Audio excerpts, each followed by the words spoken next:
Masechet Baba Batra Daf Kav Gimel Amud Bet, on va commencer la Mishnah qui est en haut de la page. Nipul animtza betor hamishim ama hareu shel baal hashovach chutz me hamishim ama hareu shel motz'o. Cette Mishnah également va traiter d'un sujet de pigeon, bien que ça n'a pas de rapport direct avec Baba Batra, mais c'est au passage. Agav, comme dans la Mishnah précédente, on avait parlé des précautions à prendre pour ne pas causer de problèmes au voisinage. Lorsqu'on veut installer un pigeonnier, alors il faut faire attention de ne pas l'installer trop proche du domaine du voisin pour ne pas que mes pigeons aillent chez le voisin pour aller picorer ses graines. Si par exemple il s'agit d'un champ agricole, pour pas qu'il aille manger dans le champ du voisin, donc il faut s'éloigner. Ou encore, à proximité de l'agglomération, il faut installer le pigeonnier en dehors de la ville, hamishimama, n'est-ce pas? Ça, c'était les précautions à prendre pour ne pas porter préjudice à autrui. Mais puisqu'on a parlé de pigeons, alors la Mishnah, cette Mishnah nous parle également de pigeons, bien qu'il ne s'agit pas de précautions à prendre pour ne pas causer problème à son voisin. De quoi s'agit-il? Il s'agit de Nipul. Rashi explique c'est quoi Nipul? Gozal. C'est un oisillon. Il y a l'oiseau et il y a l'oisillon, le petit de l'oiseau. Donc quand il est encore petit, et on verra pourquoi on parle spécialement d'un petit. Est-ce que je vous révèle le secret dès à présent? Ou bien vous avez de la patience? J'anticipe? Non, on attend. Il vaut mieux attendre. Parce que tout le plaisir de la réponse de la Gemara, de l'explication de la Gemara, de nous dire pourquoi on parle ici d'un Nipul, comme Rachid dit, Gozal, et non pas d'un pigeon, d'une Yona déjà âgée. Pourquoi on parle de ça? On verra tout de suite. Nipul animtza betor hamishim ama. Rashi traduit Nipul Gozal. Gozal, c'est le petit de n'importe quelle volaille, n'importe quel oiseau. Donc on traduirait les oisillons. Le petit de l'oiseau.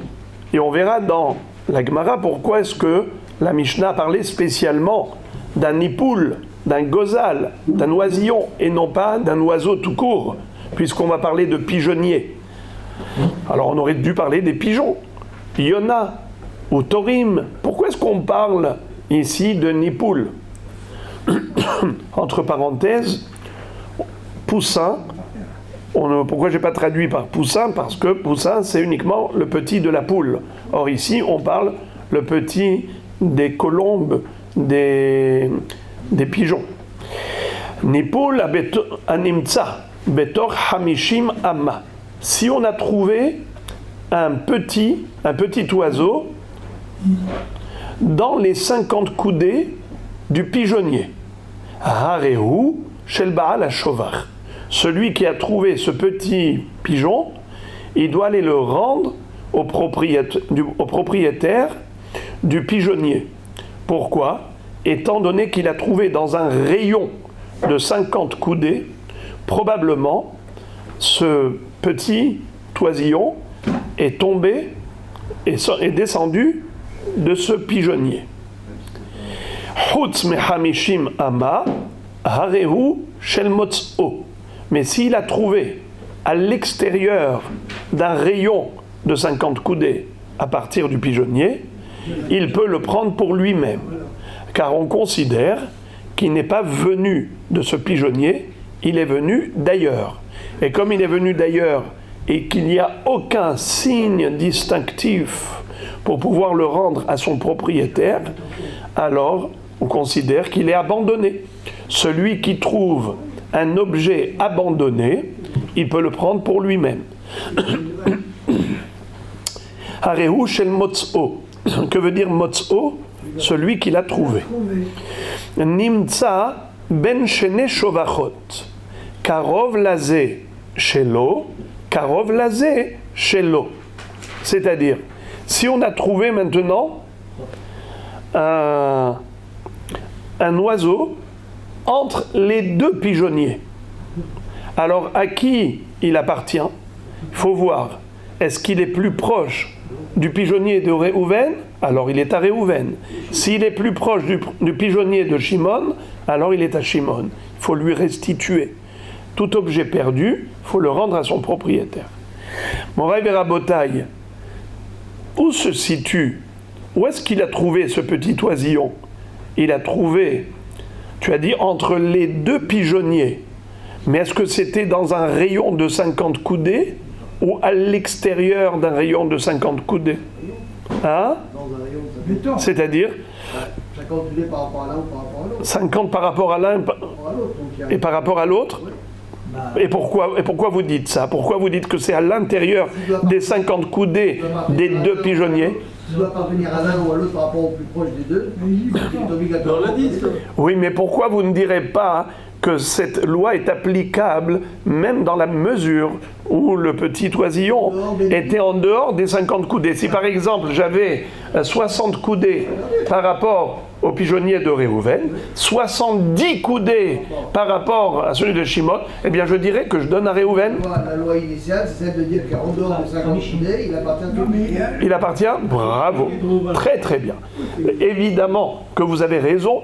Pourquoi Rachi précise que le petit oiseau, on l'a trouvé entre les deux pigeonniers, mais nécessairement dans les 50 coudées de l'un et de l'autre? Et là, qu'est-ce qu'on nous dit? C'est vrai que c'est dans un rayon de 50 coudées par rapport à Réhouven et par rapport à Shimon, mais maintenant à toi de mesurer. Est-ce qu'il est plus proche de Réhouven que de Shimon? Tu vois par exemple, par rapport à Réhouven, il est à 30 coudées. Par rapport à Shimon, il est à 40 coudées. Il est dans les 50 pour les deux, mais il est quand même plus proche de l'un que de l'autre. Eh bien, tu dois le rendre à celui duquel il était le plus proche. Encore une fois, Karov lazé shelo, Karov lazé shelo. Mais si c'était par exemple à 60 coudées de l'un et à 70 coudées de l'autre, est-ce qu'il faut que je rende à celui de 60 coudées? Pas du tout. Pourquoi? Car celui qui l'a trouvé, il peut le prendre pour lui-même. La Mishnah dit juste, il y a une seconde, que quand il est à l'extérieur d'un rayon de 50 coudées, donc je ne dis plus qu'il appartient à l'un des pigeonniers, je dis qu'il est Efker, et donc il peut le prendre pour lui-même. Donc ici, si nous disons qu'il n'est pas Efker, c'est parce qu'il est à l'intérieur du rayon de 50 coudées de l'un et de l'autre, simplement entre l'un et l'autre, à qui il appartient? À celui qui est le plus proche. Maintenant, Mehetza al Mehetza, là c'est déjà plus pointu.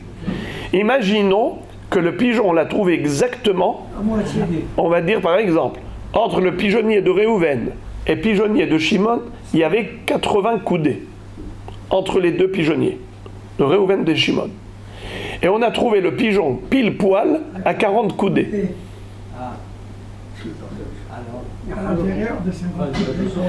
Donc c'est à l'intérieur des 50 coudées pour l'un et pour l'autre. Alors qu'est-ce qu'on ferait? La Mishnah dit Yahaloku. Shenehem Yahaloku. Dans ce cas-là, ils partagent le pigeon en deux. Comment ils font? Comment ils font pour le vendre? Alors ils le vendent et l'argent il se partage en deux. Très bien. Gemara. La Gemara maintenant va nous faire part d'un hidouche de Rabbi Hanina. Qu'est-ce que dit Rabbi Hanina?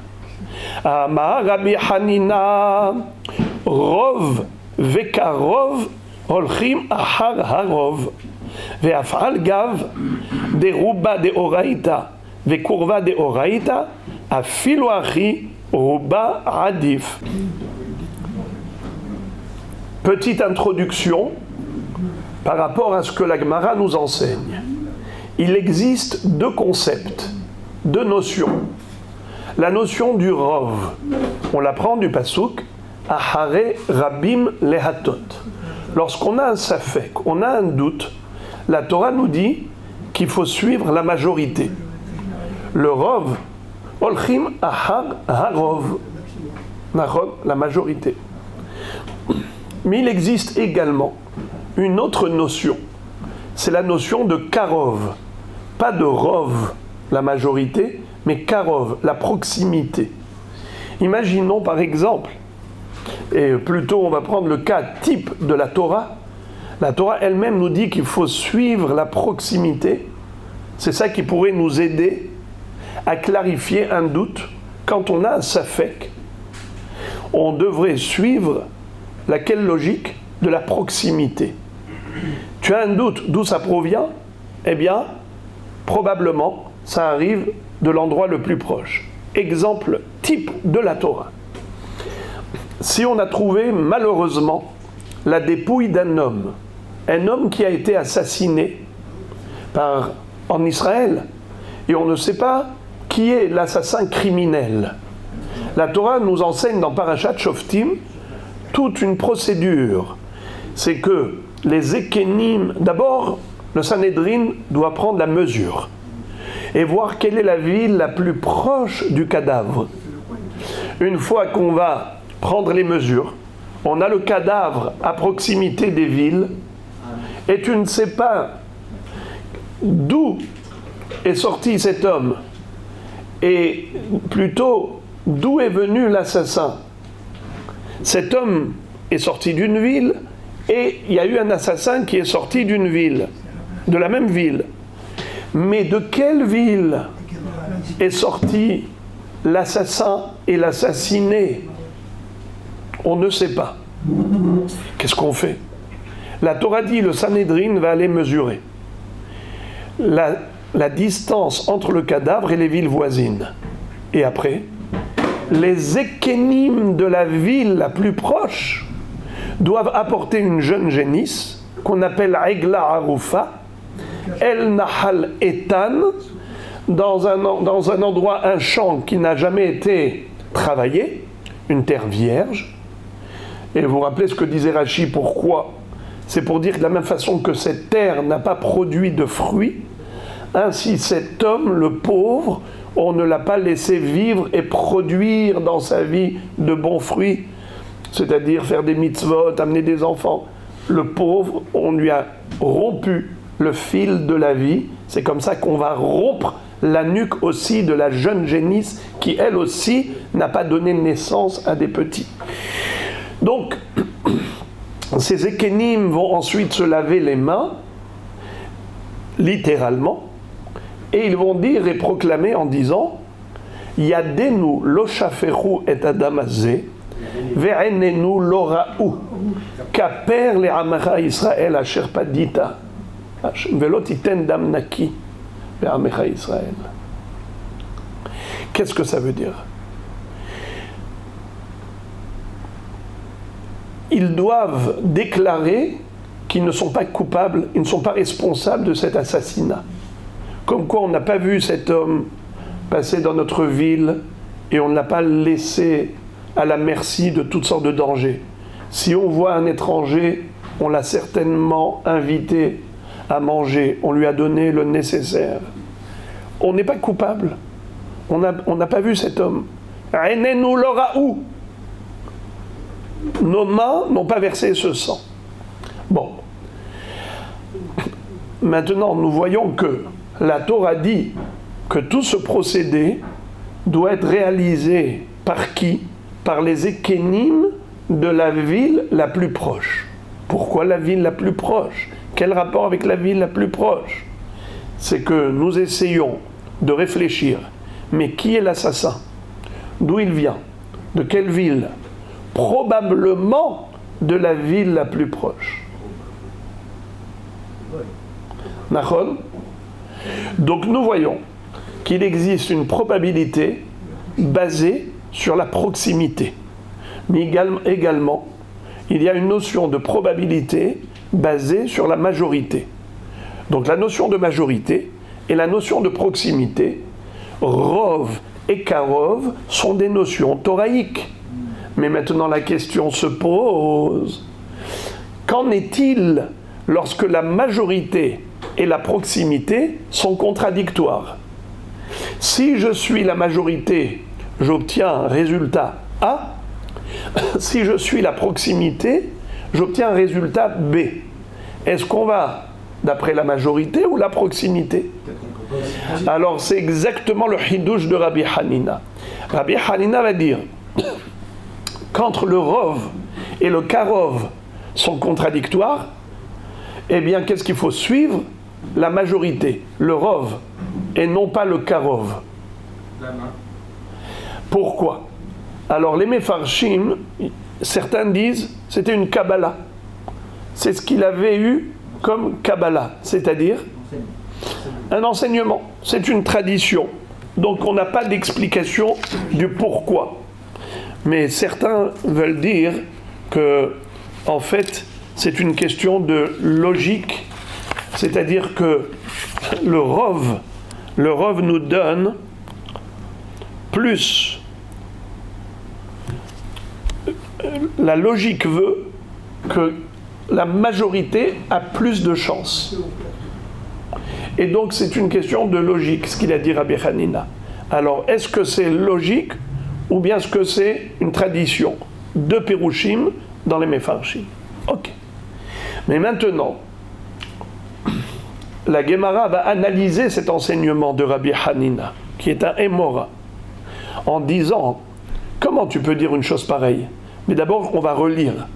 Vous permettez, on relit la Gemara. Amar Rabbi Hanina, Rov vekarov, olchin hararov. Vafal gav de ruba de oraita, vekurva de oraita, afilu hachi ruba adif. Bien que les deux notions sont de oraita, Rabbi Hanina va dire que le Rov l'emporte sur le Karov s'il y a contradiction entre les deux notions. Métiv Rabbi Zera. Rabbi Zera lui adresse une objection basée sur un pasouk. Vous le savez, à chaque fois qu'on voit métivé, c'est que l'objection, elle est directe par une citation, par une référence, directement. Dès qu'on dit métivé ou métiv, c'est qu'on a cité quelque chose. Quoi? Soit un pasouk, soit une Mishnah, soit une Baraïta. Là, il cite un pasouk. Vehaya ha'ir akerova, elle est halal. Ve'afal gavdika harite de nefisha mina. C'est-à-dire, tu vois que la Torah elle-même te dit que c'est la proximité qui est plus importante que la majorité. La preuve, c'est que le Sanhédrin, qu'est-ce qu'il doit faire? Il doit mesurer la distance qu'il y a entre le cadavre et les villes voisines. Et qu'est-ce qu'on dit? C'est qui doit apporter la jeune génisse, la Regla Haroufa? C'est les Ékénim de la ville voisine. Et pourtant, il pourrait y avoir une ville qui est plus lointaine, qui est plus grande en termes d'habitants. C'est-à-dire, la ville la plus proche, il y a là-bas par exemple que 10 000 habitants. Mais dans la ville qui est plus lointaine, il y a là-bas 30 000 habitants. Donc si je vais d'après la majorité, la probabilité que l'assassin est arrivé d'où? De la ville des 30 000 habitants, plutôt que de la ville où il n'y a que 10 000, si je vais d'après la majorité. Or la Torah me dit non, tu vas par rapport à la proximité. C'est-à-dire que c'est Haïr et Kerova, elle est halal, la ville la plus proche du cadavre. Donc tu vois qu'on ne tient pas compte de la majorité de la ville qui est plus lointaine, on tient compte plutôt de la proximité. Alors c'est une kushia très claire par rapport à ce hidouche de Rabbi Hanina qui a dit que quand le Rov et Karov sont en contradiction, on suit le Rov. Ce n'est pas vrai, a priori on suit le Karov. La réponse de la Gemara, c'est Bedeleka. C'est-à-dire, la Gemara, quand elle a posé la question, je relis pour que vous compreniez la réponse de Bedeleka. La question, Métiv Rabbi Zera, Vehaya ha'ir kerova le halal, Ve'afal gavdika ahariti de nafisha mina. Traduction. La Torah dit qu'il faut apporter une jeune génisse, une Regla Haroufa, à partir de quelle ville? Les Ékénim de quelle ville? La plus proche. Ve'afal gav, bien que des Ika ahariti, il y a une autre ville des Nefisha Mina qui est plus grande que celle-là. Il y a une ville où il y a 30 000 habitants et il y a une ville où il y a 10 000 habitants. Quelle est la ville la plus proche? Celle où il y a 10 000 habitants. Et c'est celle-là qui doit apporter la jeune génisse. Parce qu'on a un safek. D'où vient l'assassin? De cette ville ou de cette ville? Qu'est-ce qu'on dit? C'est la ville la plus proche. Mais pourtant, il n'y a que 10 000 habitants. Et la ville qui est plus lointaine, il y a 30 000 habitants. Si on doit suivre le Rov, alors on aurait dû dire que c'est la ville où il y a le plus d'habitants qui doit apporter la jeune génisse. Or, c'est pas ce que la Torah a dit. La Kushia. La réponse, Bedeleka. Qu'est-ce que ça veut dire, Bedeleka? Il n'y a pas plus d'habitants dans la ville lointaine que dans la ville la plus proche. C'est-à-dire que toutes les villes voisines ont le même nombre d'habitants. Et puisque c'est de cela que la Torah parle, donc voilà pourquoi on n'a pas été d'après le Rov. Rabbi Hanina se maintient dans sa position en disant que c'est le Rov qui l'emporte sur le Karov. La majorité, c'est plus fort que la proximité. Alors, pourquoi la Torah dit qu'on va d'après la proximité? C'est parce qu'on parle d'un cas où il n'y avait pas de Rov. Car toutes les villes étaient équivalentes. Il y avait le même nombre d'habitants Bédiouk. C'est un cas très recherché, tiré par les cheveux, si on peut dire, où on a toutes les villes voisines, ils ont exactement le même nombre d'habitants. Il n'y a pas un de plus dans cette ville que dans l'autre. Vous imaginez? C'est là où la Torah te dit, alors dans ce cas-là, c'est la ville la plus proche qui devra apporter la régla haroufa. Sous-entendu que s'il y avait une ville où il y avait plus d'habitants, même si elle est plus lointaine, c'est à cette ville d'apporter la jeune génisse. Vous avez compris ça, les amis? D'après Rabbi Hanina, c'est sa réponse. La Gemara dit, excuse me, tu t'en es sorti très facilement comme ça, tu as tiré ton épingle du jeu. Mais attends. Velizil batarouba de alma. On devrait aller d'après la majorité du monde. Dis-moi, entre la ville voisine, combien il y a là-bas? Allez, on va dire dans la ville la plus proche, il y a 20 000 habitants. Ok? Mais dans le monde, il y a 9 milliards. D'où vient le... Comment on appelle ça? L'assassin. Il peut venir d'une ville comme New York, où il y a là-bas des millions, des dizaines de millions d'habitants. Pourquoi est-ce que tu me dis que il faut se référer à la ville la plus proche? Parce que tu me dis que toutes les villes voisines comprennent et contiennent le même nombre d'habitants. Mais attends, il y a bien une ville dans le monde où il y a plus d'habitants que dans celle-là qui est la plus proche. Alors je rebondis sur ma question et je dis, toi tu as dit, Rabbi Hanina, que Rov et Karov, on va d'après le Rov. Alors pourquoi on ne dirait pas qu'il est venu de New York, l'assassin? Il y a plus d'habitants là-bas que dans cette petite ville qui est la plus proche. Vous êtes d'accord? La réponse, comme on dirait, tirée par les cheveux, Beyoshevet ben Harim.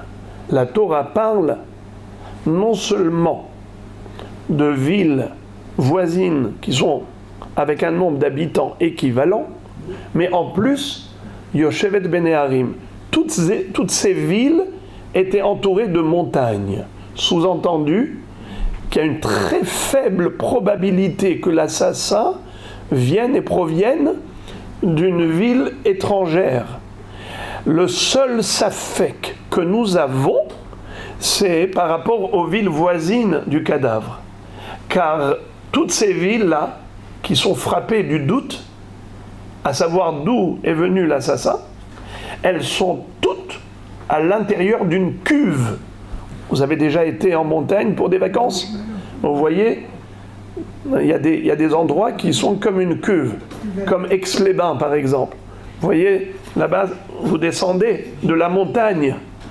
Eh bien, toutes ces villes, comme Aix-les-Bains, se trouvent entourées de montagnes. Et maintenant, tu as trouvé, Chas Shalom, une dépouille de quelqu'un, tu ne sais pas qui l'a tué, eh bien, tu vas chercher dans les villes voisines.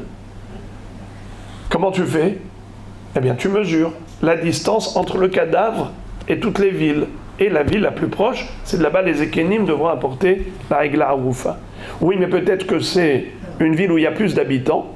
Eh bien, toutes les villes, elles sont égales. Il n'y a pas une ville voisine où il y a plus d'habitants que l'autre. C'est exactement le même nombre.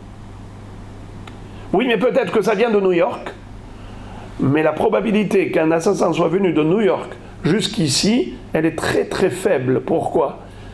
L'habitant de New York, il va faire toute cette marche-là. Il va monter sur la montagne, il va redescendre ici.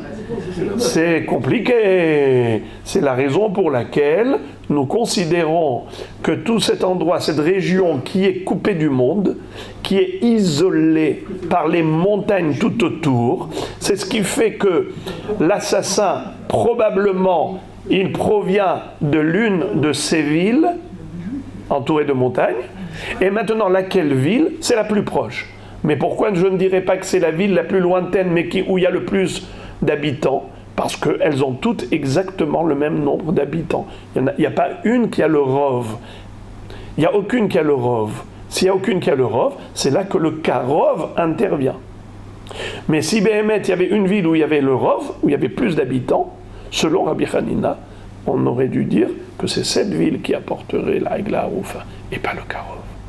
Donc, pour répondre aux questions qu'on lui a posées, Rabbi Hanina a dû dire deux choses très difficiles à imaginer. Primo, c'est que toutes les villes ont le même nombre d'habitants. Secondo, c'est que toutes ces villes se trouvent dans une région coupée du monde. Elles sont entourées de montagnes, ce qui fait qu'il n'y a pas lieu de se douter, est-ce que l'assassin est venu d'ailleurs ? Car il ne va pas gravir toute la montagne pour redescendre ici pour aller tuer. Ok. Tnan. La Gemara maintenant va adresser une objection à partir de notre Mishnah. Et maintenant vous comprenez pourquoi la Gemara nous a fait part de ce sujet, de Rov et de Karov. Quel rapport avec notre Mishnah ? Eh bien c'est que maintenant on va adresser à Rabbi Hanina qui a donné ce Hidush une kushia, une objection à partir de notre Mishnah qui a priori le contredit. Qu'est-ce que dit la Mishnah ? Tnan nipul hanimtza betor hamishim ama hareu shel baal hashovach. Un petit oisillon qui a été retrouvé à proximité du pigeonnier dans un rayon de 50 coudées, il appartient au propriétaire du pigeonnier. Il faut le lui rendre. Fin de citation. Question. Ve'afal gavdeika harina denafish mine. A priori, le devoir de restituer l'oiseau trouvé à son propriétaire, parce que nous disons qu'étant donné qu'il est dans les 50 coudées, il est proche de ce pigeonnier, ça veut dire qu'il lui appartient. Et pourtant, il pourrait y avoir d'autres pigeonniers plus lointains, mais qui contiennent plus de pigeons. Par exemple, le pigeonnier qui est proche, il y a dedans une centaine de pigeons. Dans le pigeonnier qui est plus loin, il y a 1000 pigeons. Donc au niveau de la majorité, il y a un pigeonnier qui est majoritaire par rapport à celui qui est plus proche. Alors, est-ce qu'on va d'après la proximité ou la majorité ? Selon Rabbi Hanina, qu'est-ce qu'on aurait dû dire ? Qu'il faut le restituer à qui ? Au pigeonnier où il y a 1000 pigeons. Pourquoi ? Car la logique veut qu'il est venu du Rov. Parce que là où il y a beaucoup de pigeons, probablement c'est de là-bas que le pigeon est arrivé, et non pas par rapport à la proximité avec les 50 coudées, avec celui qui est dans les 50. Encore une kushia adressée à Rabbi Hanina, à laquelle il répond ainsi. Bedeleka. Encore une fois, c'est la même réponse. C'est quoi Bedeleka ? Il n'y a pas d'autre pigeonnier qui a un nombre supérieur à celui-ci. Ça veut dire que tous les pigeonniers à proximité, ils ont le même nombre. Il y a tous une centaine de pigeonniers. Alors maintenant, intervient la notion de proximité. Comme il n'y a pas la possibilité de trancher le doute, le safek, grâce à la majorité, car il n'y a pas de majorité, ils sont équivalents. Il y a un nombre égal de pigeons dans tous les pigeonniers autour. Alors c'est là qu'intervient la notion de proximité. Dans les 50 coudées de ce pigeonnier, c'est à lui. Comment on peut être sûr ? On n'est pas sûr, mais la Torah nous dit quand on n'est pas sûr, c'est comme ça qu'il faut faire. Par exemple, Quand on va d'après la majorité, est-ce qu'on est sûr? Oui. Non, on n'est jamais sûr. Mais la Torah nous dit, quand tu n'es pas sûr, tu vas d'après la majorité. C'est-à-dire que la Torah te dit que probablement, ça vient de là-bas. Mais ce n'est pas une certitude. Imaginons par exemple, tu as 2 témoins qui te disent que ça ne provient pas de la majorité. Ça vient de la minorité. Est-ce qu'on va suivre la majorité dans ce cas? Non. Évidemment que non. Pourquoi? Car face à la certitude, on ne va pas se baser que sur une probabilité. La probabilité, c'est quand j'ai un doute, mais pas quand j'ai pas de doute. Alors ici, on a un safek. Que doit-on faire? Il y a ce qu'on appelle une hanhaga, le comportement à adopter dans un cas de doute. Il faut suivre la probabilité, mais laquelle qui est plus forte? Est-ce que c'est la probabilité basée sur la majorité ou la probabilité basée sur la proximité? Rabbi Hanina a dit, eh bien, celle qui est basée sur la majorité. On lui démontre que c'est faux, puisque là, tu vois qu'on va d'après la proximité. Tu dis, non, ici, tu veux savoir pourquoi on a été d'après la proximité, pas la majorité? Car il n'y avait pas de majorité. Tous les pigeonniers contenaient un nombre de pigeons équivalent. Il a une réaya quand il dit ça Il n'a pas de réaya, mais pour poser une question, c'est à celui qui pose la question d'apporter une réaya que sa question est une question. Celui qui répond n'a pas besoin de réaya. Encore une fois, dès que je veux démontrer à quelqu'un qu'il dit faux, eh bien il faut que j'apporte une preuve. Pour dire qu'une preuve est une preuve, il faut 100% de preuve. Si ma preuve elle est basée que sur 99,9% de réflexion, c'est pas une preuve. La même chose ici. Rabbi Hanina a dit, tu n'as pas de preuve pour me poser une question, pour me contredire, car je peux dire peut-être qu'il s'agit d'une Mishnah qui parle d'un environnement de pigeonniers où tous les pigeonniers comprenaient le même nombre. Donc j'ai plus de preuves contre lui. C'est comme ça qu'il repousse la question. Mais on ne va pas lâcher Rabbi Hanina. On va continuer à lui adresser des objections. Et on va lui dire, si c'est vrai que tous les pigeonniers ils contiennent le même nombre de pigeons, Yachi, Imasefa, Hutz, Mehamishim Ama, Areu Shel Motzo, Vei Deleka, Vaddai Meaun Nafal. La Gemara pose la question pour réfuter la réponse de Rabbi Hanina. Qu'est-ce qu'il a dit? Il n'y avait pas de pigeonnier où il y avait plus de pigeons que celui-ci.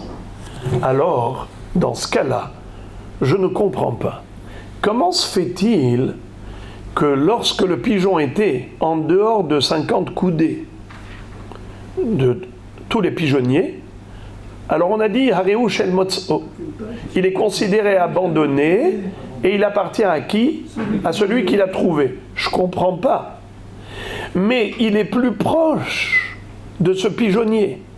Tu dis que tous les pigeonniers, ils ont un nombre équivalent. Et il est plus proche de ce pigeonnier. Mais il n'est pas dans les 50 coudées de ce pigeonnier. Et alors, pourquoi il peut le prendre? Pourquoi tu dis qu'il est abandonné? Mais probablement, il appartient à ce pigeonnier dont il est le plus proche. Quelle différence entre dans un rayon de 50 coudées ou à l'extérieur de 50 coudées? Je ne comprends pas. Il y a une notion soit de majorité, soit de proximité. Je ne connais pas d'autres notions. Quand on a un doute, comment je tranche? Quand j'ai un safek, soit d'après la majorité, soit d'après la proximité. Alors, cette Mishnah elle ne répond à aucun de ces critères. Si on parle ici d'un nombre équivalent, alors il n'y a pas de rov. Mais il y a quand même la notion de proximité. Pourquoi est-ce qu'on se limite à 50 coudées pour dire que ça appartient à ce propriétaire? Mais à l'extérieur de 50 coudées, je peux le prendre pour moi, ça s'appelle abandonné. Mais pourquoi? Mais pourtant, c'est à proximité. Je répète. Vei deleka vaddai me'aun nafal. Réponse. Acha b'may askinan b'medade. Voilà ici un grand secret. Ici, de quoi on parle? D'un oisillon qui est médadé, qui trotte. Qu'est-ce que ça veut dire, il trotte? C'est qu'il est tellement petit qu'il ne sait pas encore voler. Étant donné qu'il ne sait pas voler, il marche sur ses pattes, il trotte. Alors, écoutez bien, on va nous apprendre quelque chose. De Amar Rav Ukva bar Hama, Kol amedade, en medade yoter mehamishim. Tout petit oisillon qui trotte parce qu'il ne sait pas encore voler de ses propres ailes, alors il ne s'éloigne jamais d'un rayon de 50 coudées de son pigeonnier, car il n'a pas encore d'assurance pour s'envoler. Alors qu'est-ce qu'il fait? Il reste à proximité, il a peur. Son instinct de vie lui donne un sentiment de sécurité que grâce à la proximité par rapport à son pigeonnier. Alors maintenant on a compris. Toute la Mishnah, de quoi elle parle? Elle parle d'un nipoul. Rashi a traduit gozal, un petit oisillon. Pourquoi on n'a pas parlé d'un pigeon?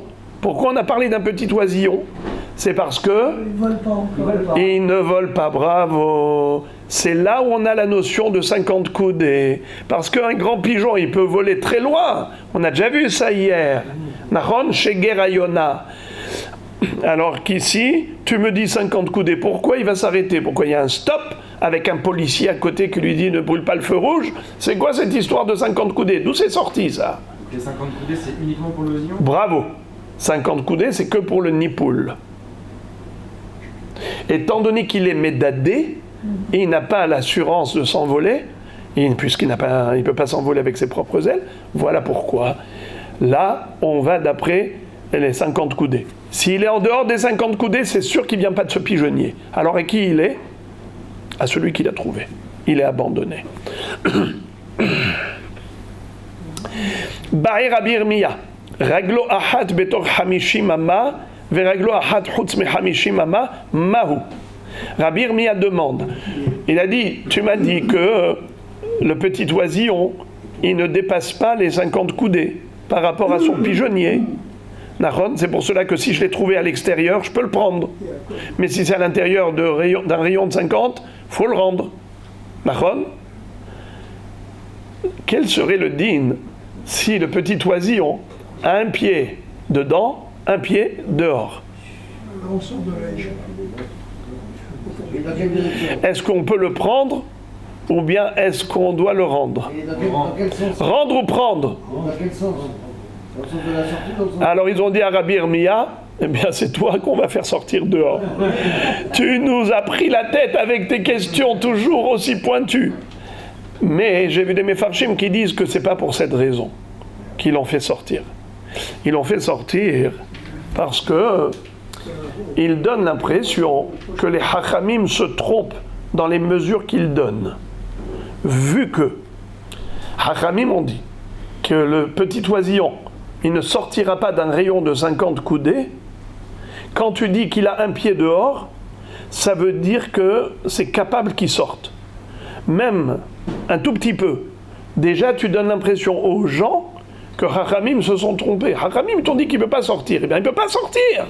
Ta question n'a pas lieu d'être, car il ne sortira pas, même pas d'une patte, vu que hachamim ont dit le petit oisillon ne prend pas de risque.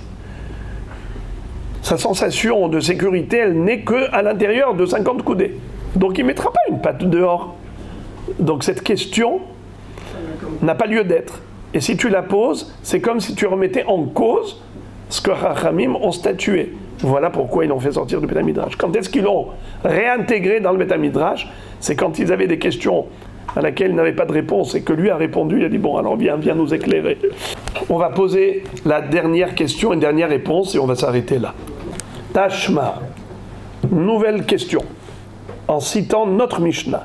Nimtza ben shne shovachot, karov lazé shelo ve karov lazé shelo. La Mishnah nous a dit que si on a trouvé un pigeon, plutôt un oisillon, entre deux pigeonniers, à qui faut-il le rendre? À Réhouven ou à Shimon? Eh bien celui duquel il est le plus proche. Nahon? Karov lazé, Shelo, Karov lazé, Shelo. S'il est plus proche du pigeonnier de Réhouven, on rend à Réhouven. S'il est plus proche de Shimon, à Shimon. Bien que soit le pigeonnier de Réhouven, soit le pigeonnier de Shimon contient plus de pigeons. Ça veut dire qu'on n'a pas tenu compte de la majorité. On a tenu compte uniquement de la proximité. Alors comment toi, Rabbi Hanina, tu as pu dire que la majorité c'est une notion qui est plus forte que la notion de proximité? La Mishnah te contredit.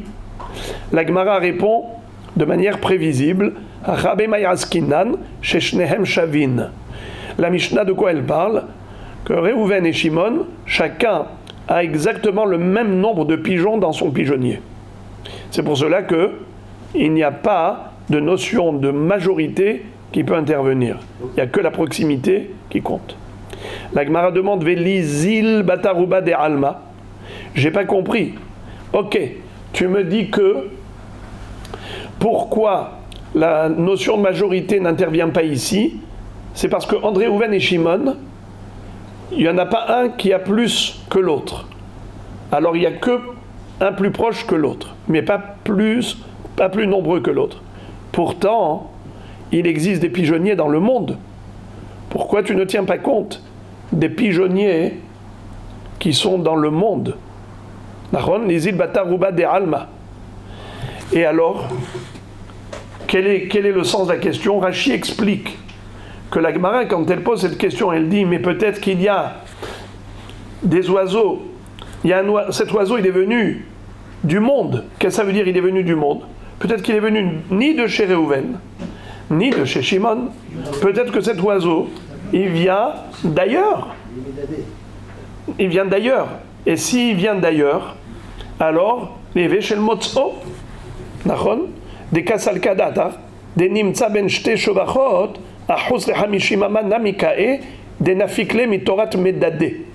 Il dit a priori, la Gemara a compris ici qu'il s'agissait d'un petit, c'était pas un médadé, c'était pas un petit oisillon qui peut pas voler, c'était un oisillon qui s'envole, plutôt un oiseau qui peut voler, et on l'a trouvé à l'extérieur de Hamishim, c'est-à-dire par exemple, il était à 200 coudées du pigeonnier de Réhouven et à 300 coudées du pigeonnier de Shimon. Et dans ce cas, tu me dis à qui il faut le rendre? À celui qui est plus proche, 200 coudées. Il dit, mais peut-être qu'il vient de 10 000 coudées, où il y a là-bas beaucoup plus de pigeons. Parce qu'il y a bien des pigeonniers où il y a beaucoup plus de pigeons dans le monde. Alors peut-être que ce pigeon-là, il vient de l'extérieur. Pourquoi tu ne dirais pas qu'il appartient à celui qui l'a trouvé? C'est Hefker. Il appartient ni à Réhouven ni à Shimon. Il vient d'ailleurs. Et s'il vient d'ailleurs, à qui il appartient? Je ne sais pas. Puisqu'il vient du monde, alors c'est abandonné. Si c'est abandonné, celui qui l'a trouvé devrait pouvoir le prendre. Pourquoi faut-il le rendre à celui duquel il était le plus proche, même si c'était en dehors de 50 coudées? Réponse, encore une fois, on ne parle pas d'un oiseau qui peut voler, on parle toujours d'un médadé. Seulement, d'où il vient celui-là? Bishvil shel kramim, de imita de me'alma ate, kevan de médadé, lomatsi ate, de chol de médadé ve'adar hazil lekine, médadé ve'ilo lo médadé. Qu'est-ce que ça veut dire? C'est un peu compliqué. Là, la Gemara nous révèle un secret. Jusqu'à présent, on ne connaissait pas cette notion. C'est que c'est vrai qu'un oisillon qui n'est pas capable de voler de ses propres ailes, il ne peut que trotter sur ses pattes, en général, il ne va pas s'éloigner au-delà de 50 coudées. Nahon, ça c'est en temps normal. Mais ici, on a dit que Béhémet, il est à l'extérieur des 50 coudées. Alors, comment il a pu sortir? En fait, il y avait quelque chose qui lui a donné un sentiment de sécurité. C'est quoi? Shvil shel kramim. Par exemple, une rangée de vignes. Le pigeonnier se trouve à l'extrémité entre deux rangées de vignes. Le petit oisillon, quand il descend du pigeonnier, il avance entre les deux rangées de vignes. Il peut aller même plus loin que 50 coudées. Pourquoi? À chaque fois, il se retourne et il regarde le pigeonnier. Il dit « Ah, il est là. Il est là. » Quand il voit le pigeonnier, il peut s'éloigner davantage. Il peut aller plus que 50 coudées. Alors, qui est-ce qui peut arriver? Alors, imaginons maintenant, on a 2 rangées de vignes, on a 2 pigeonniers, un de Réhouven à l'extrémité droite, un autre pigeonnier à l'extrémité gauche. À qui appartient ce pigeon? À Rikarov. On ne peut pas aller d'après le Rov parce qu'il n'y en a pas un qui en a plus que l'autre. Alors à Rikarov. Mais peut-être qu'il vient Me'alma, peut-être qu'il vient de l'extérieur. De l'extérieur, il ne peut pas venir. Pourquoi? Étant donné qu'il y a la vigne, il ne peut pas aller de l'autre côté parce qu'il ne va plus pouvoir voir son pigeonnier. La rangée de vignes fait écran. Donc il ne peut pas provenir de l'extérieur. Car on parle d'un petit oisillon qui n'est pas capable de voler. Alors il peut être médadé. Quelle est Rabotaille? La possibilité pour un petit oisillon de dépasser les 50 coudées, c'est quand il peut encore voir le pigeonnier. Mais s'il y a quelque chose qui fait écran, il ne va pas s'éloigner. Parce que s'il ne voit pas, il perd sa sécurité tout de suite, il retourne. Alors maintenant, je trouve un petit oisillon entre les 2 rangées de vignes. D'où il provient? Soit du pigeonnier de Réhouven, soit du pigeonnier de Shimon. C'est vrai. Mais je dis qu'il appartient à celui qui est le plus proche dans ce cas. Et pourquoi je ne dirais pas qu'il provient Me'alma, carrément de l'extérieur? Car il ne peut pas venir de l'extérieur. Comment il va rentrer ici, à l'intérieur de ces rangées de vignes? Mais quand il rentre ici, il ne verra plus son pigeonnier duquel il est venu. Et il ne va pas prendre le risque. Comme on a dit que dans la psychologie des oiseaux, si le petit oisillon ne voit plus son pigeonnier, il n'avance pas. Donc il n'est pas fou de rentrer dans un endroit incognito. Il ne va pas pénétrer l'espace qui est entre les 2 vignes. Voilà pourquoi on n'a pas été d'après le Rov. Mais sinon, on irait d'après le Rov. C'est-à-dire que si l'oisillon se trouvait, par exemple, à l'extérieur de ces 2 rangées de vignes, même si il était proche des comment on appelle ça, proche des pigeonniers, mais seulement il est allé à l'extérieur des 50 et il ne peut plus voir le pigeonnier. Alors là, qu'est-ce que je dis? D'où il vient? Me'alma. Et s'il vient Me'alma, à qui il appartient? Celui qui trouve. Même s'il était proche des autres pigeonniers, il ne rend pas à celui qui est proche, il peut le prendre pour lui-même. Bruchim tihiyu.